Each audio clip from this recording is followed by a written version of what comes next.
So this is going to be an instructional / overview video of this brand new Burstner B66 744 TD. This is a 2026 model and brand new to the range. First of all, we're going to go around the external of the motorhome and then we will go into the habitation area. First thing I'm going to show you is how to open the bonnet. And the reason for this, one, obviously so you know how to open the bonnet, and then two, just in case you need to get access to jump starting the vehicle, so I'll show you the terminal points. As you can see, this vehicle does come with an awning. On the email of this video, you will get sent a separate link how to set up and use an awning. So if you come around to the passenger door, and then if you open the door, you will see at the side of the dash the bonnet release catch. All you need to do is pull that down once and that will then release. Also, while we have got the cab open at the moment, under the passenger seat we have all your 12-volt fuses. So this is where you need to come to if you need to change a fuse, if one of the fuses does blow. Underneath the footwell, that is where the engine battery is, and on the driver's seat underneath, that is where your lithium leisure battery is. Also, driver and passenger door do have blackout blinds, and all you need to do is slide these up like so, and then they slot in the middle, at the top, sorry, hooked on there. So this rail looks like it's a guideline to support the blind. Lift it up, slide it across all the way down, and that is back in place. On the front windscreen, you've got this clip here.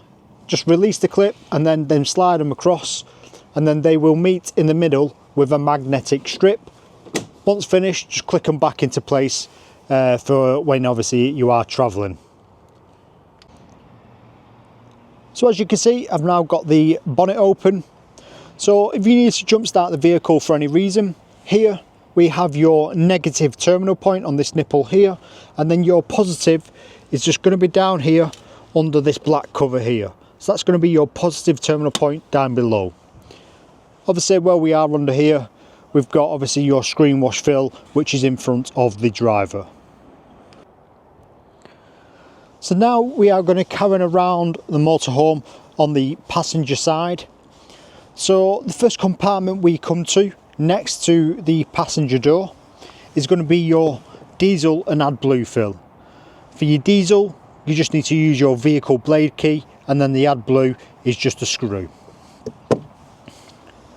The first compartment we come to for the habitation side is going to be in effect your service locker.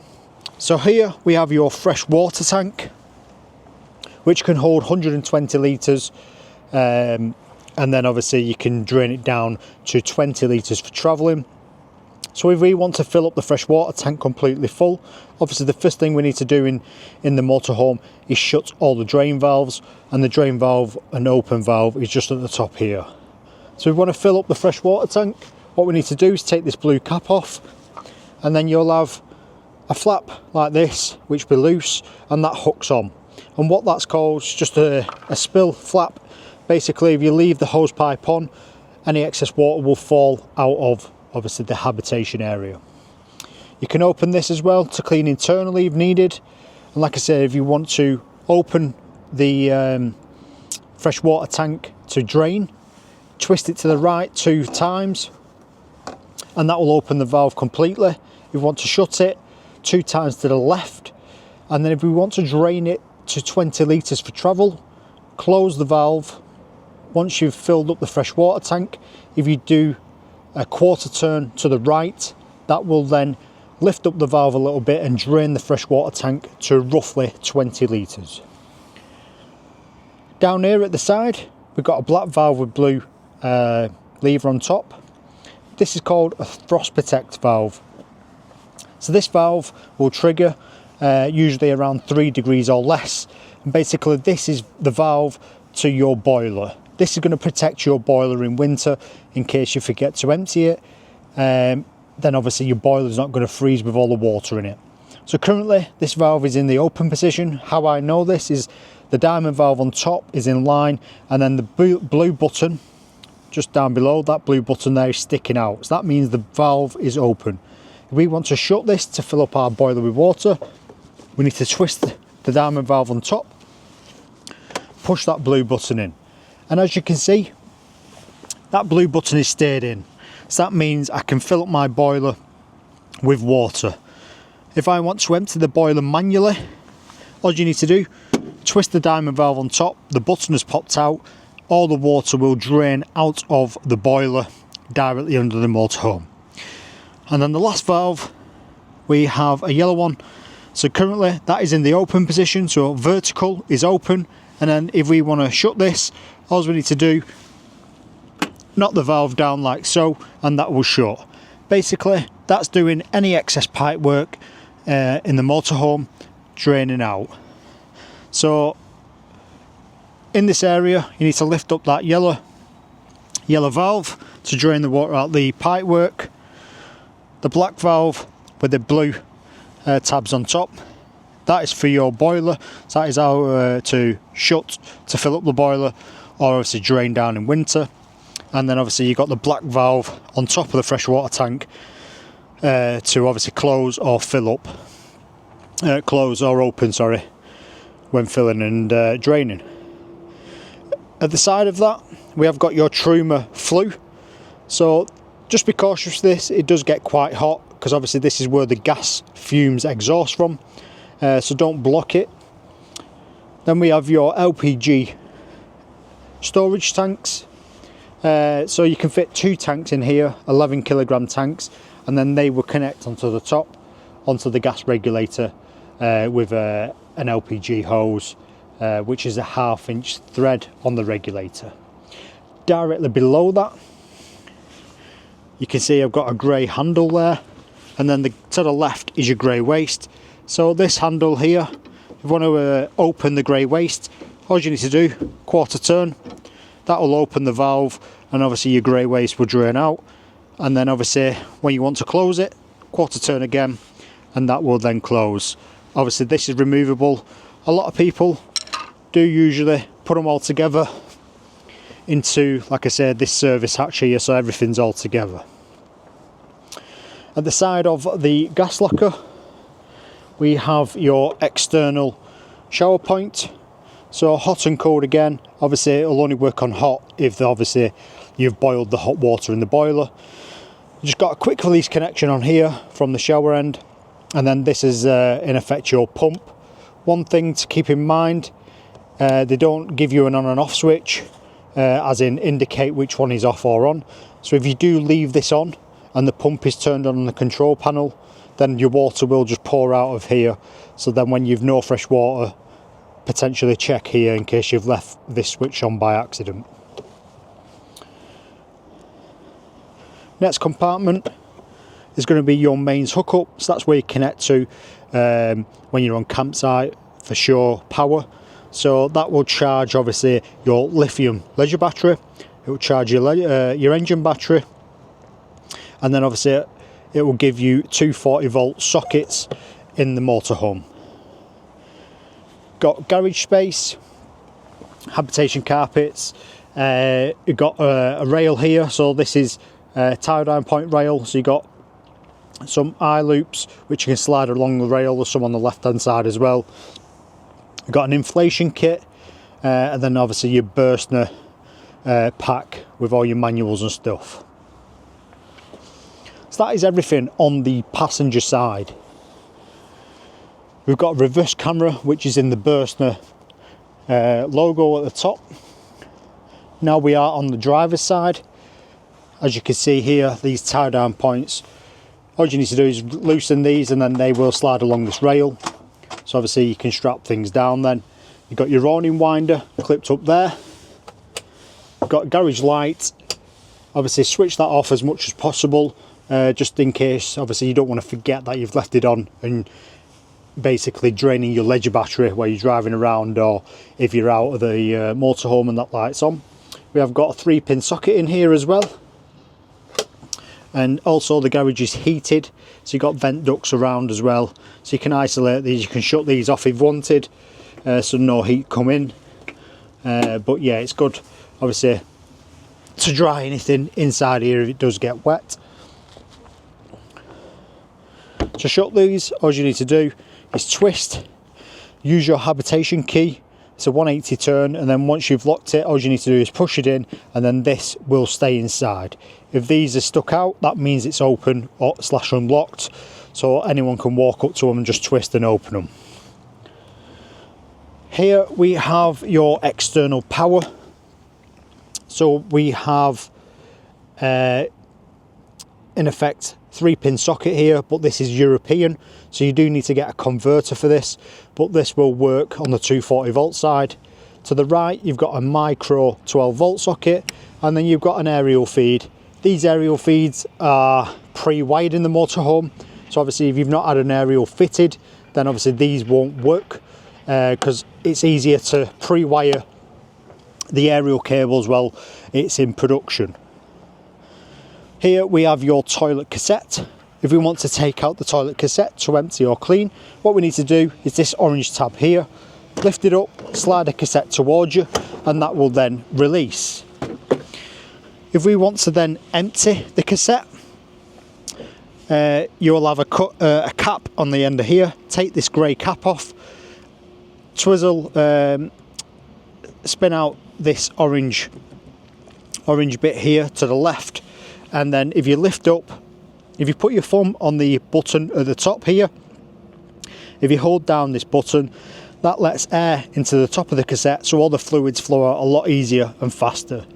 Also, if you want to clean inside, you can open the cassette blade and clean internally with a hose pipe if needed.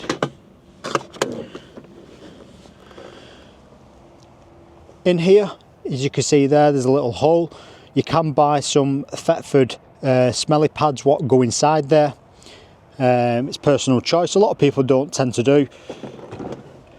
And then to put your cassette back into place, align it, push it back in, and then what we're doing here, we just need to make sure that this orange tab is down secure, so then in transit your cassette is not going to move in or out.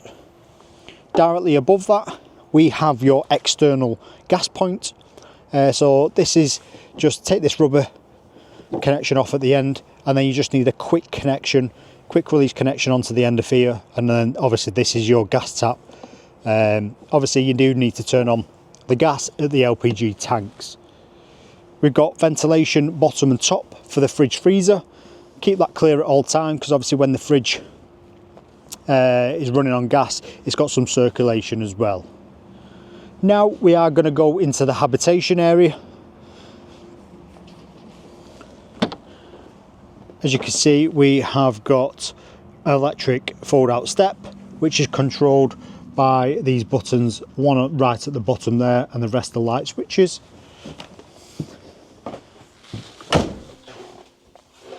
So now we are in the habitation area. So just to the side of the habitation door, we have your 12 volt control panel. So this is all your control panel for the habitation.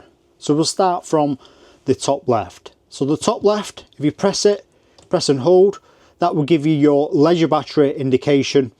As you can see, it looks like the back end of the van. The middle left, turn that on or off, that is your 12 volt system. So that will turn off obviously the 12 volt side of sockets, as well as the 12 volt lights. And then you do have, as you can see, these lights currently on here. These are your porch / welcome lights. So these are on a separate circuit, which you just need to switch off just down here, like so. We'll turn that back on. This one here, press and hold, that is your engine battery level. On the right hand side, top right, press and hold, that will give you your fresh water level. It will light up on the right hand side here blue. Currently obviously with no water in the motorhome. In the middle on the right, turn it on, it will light up here. That is your water pump. You only want to turn your water pump on when you've got physical water in the fresh water tank.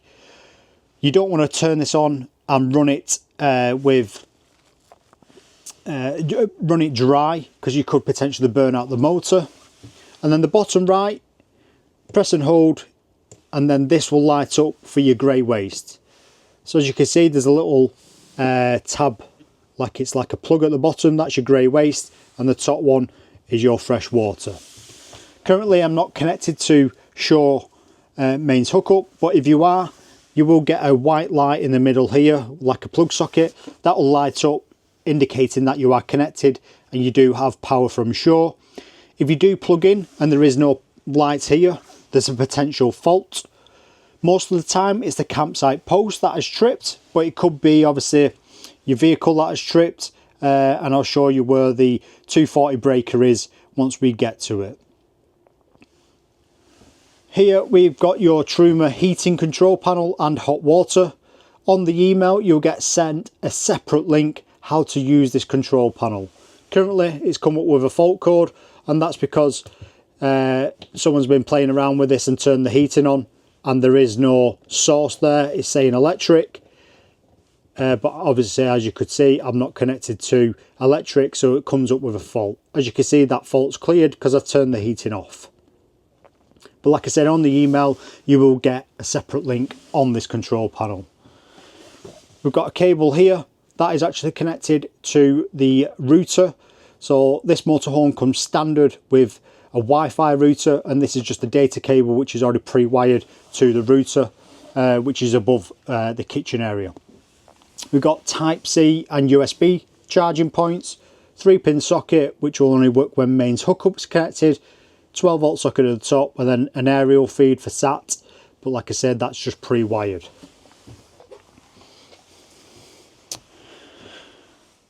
Under here, this bench seat here, we have got storage. We've got your 2 travel seats here, and then that is where your fresh water tank is stored underneath there.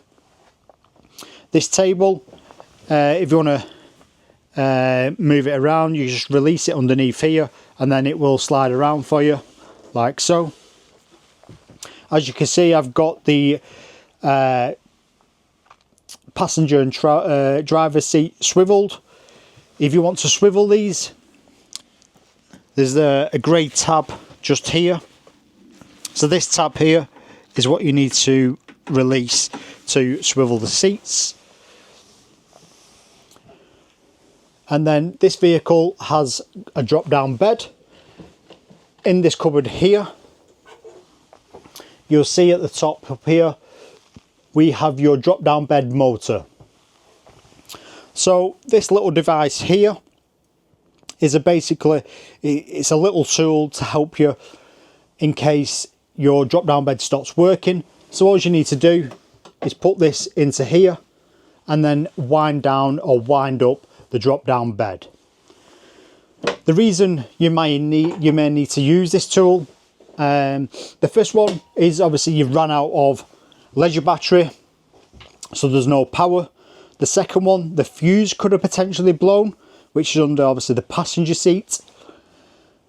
The third one, the motor could have physically failed. It's very rarely the motor, it's usually running out of leisure battery or the fuse blowing. The fuse blows probably the first one out of the leisure battery, and the reason for that is because people do leave the pillows on there, and we do recommend to take the pillows off. You can leave the blanket on, but we do recommend to take the pillows off. And the reason for that is because when the drop down bed is trying to go up to the top, as you can see, it's quite high up. When the pillows are there, in effect, it's not hitting the turn off sensor, so it keeps going up, and then because of the friction, it pops the fuse. So as you can see, I've put our safety key in to use this, and all you need to do is unlock it, and then we can use the drop down bed like so. Obviously for this to work, you do need to turn on the 12-volt system, and then obviously you will connect on here with your ladder, and there is lights, reading lights at the top, which are touch. So like I say, you can leave your blanket on here. We just recommend to take the pillows off. You can leave it lower, but then obviously you might potentially bang your head depending on how tall you are. And it's quite straightforward, up or down, and it will cut out at the top itself. So now we're going to go over the kitchen area. So in this little locker here, we have internal gas valves. So what this is for, if one of the appliances goes faulty, you can isolate that appliance and still use the other appliances on gas. So currently they are in the open position, so you don't need to do anything with them. But like I say if the fridge went faulty, the one in the middle, you will then just isolate that on gas so the fridge doesn't run off gas. We've got obviously a 3-ring gas burner on the stove. One safety advice we do recommend is this cover, glass cover on top, is to keep the glass cover up after use, just to let the temperature cool down on the stove. Because of the temperature difference in the glass, you could potentially shatter it. We have a 12 volt rail system on here, and as you can see, we've got LED lights which we can move around the motorhome where we need. You've got oven and grill as well, and obviously your knobs here, and then we've got a little pull out heat tray as well, heat plate, to obviously so you don't burn the knobs. And then obviously you've got your igniter, which your igniter will only work with the 12 volt system on again. And then you've got some storage around as well. Here we have your large fridge freezer, as you can see there. If we want to switch on the fridge freezer, all we need to do is press and hold on the fridge, on the power. And this is called a three-way fridge. How a three-way fridge works, it's got 3 sources of fuel it can use. It's currently flashing up for a warning because it's trying to use mains hookup there, but we're going to go through the modes. So the first mode, we've got auto, and basically automatic is going to select the best source it has available. So as you can see, it's gone to gas automatic, but I do have no gas connected to the motorhome currently, so eventually this will fault because obviously it realises the source isn't available.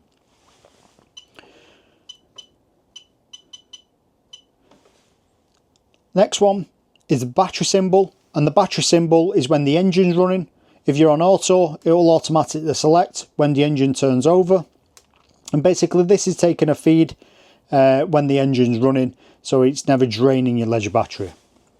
The next one is gas on its own. So if you're off grid, obviously if you've got it on auto, it'll automatically select gas if you're parked up somewhere because the engine's off. One thing to keep in mind though, when you have got on auto and you turn the engine off, just make sure you do turn the gas on if you've gone for a walk or something, otherwise the fridge will obviously not stay cool. And the last one is plug socket. That's when you're connected to mains hookup at campsite. So that's giving you obviously charging your leisure batteries, and then obviously it's giving the fridge 240 volt, basically giving it power. So like I say, you got 3 settings manually, or you leave it on auto, it will decide the best source it has available. And then here you can change the temperature. So we do recommend, obviously if first time you're going out in it, turn the fridge up full, get it cooled down as fast as possible. Once you fill it up with cold items, it will get colder, and then some people do usually change it to halfway. It just depends how much you've fully loaded the fridge really. And then to turn it off, press and hold the power, and then it will shut down.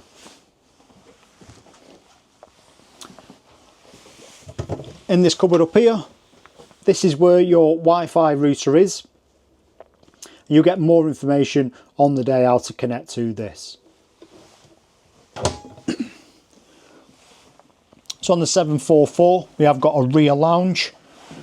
On the left side here, we've got a pull-out table, and then there is a leg support underneath. So just make sure that this leg support is folded away when you're trying to put this table away. We've got storage cupboards underneath here. 3-pin socket, 12 volt socket. A lot of people tend to put a TV on here as well. Every window has fly screen, and the blackout blind. And then we've got storage underneath the drop down bed in this M1 here. That is where your bed motor is for this drop down bed. Same again as the front, obviously to use that that tool to wind it up or down if needed. We've got obviously your bench seat in here. So this drop down bed can come all the way down to the base, or you can have it a little bit higher if needed. If you want it to come all the way down to the base, you just need to remove these back cushions off from the back, and then also this little shelf here lifts up out the way, so then the drop down bed can come all the way down to the base cushions, and then this is controlled just here with another safety key.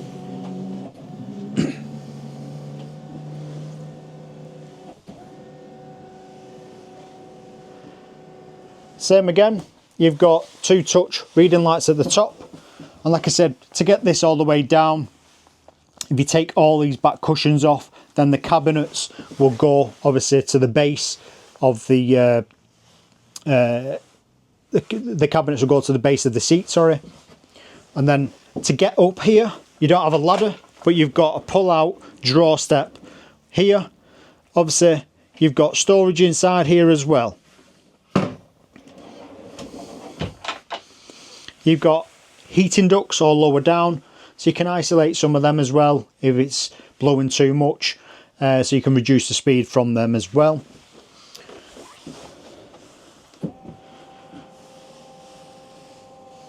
And as you can see, there's a skylight at the top there, and they all do have fly screen and blackout blinds as well.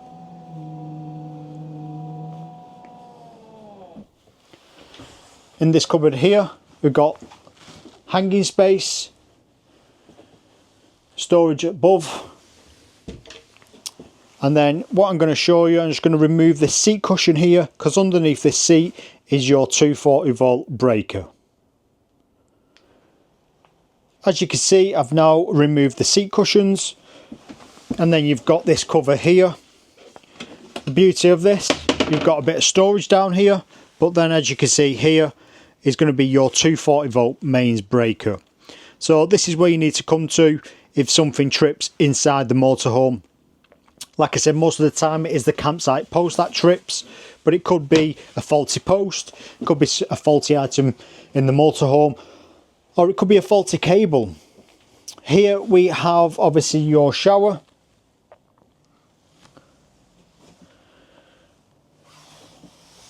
And then we have your toilet area.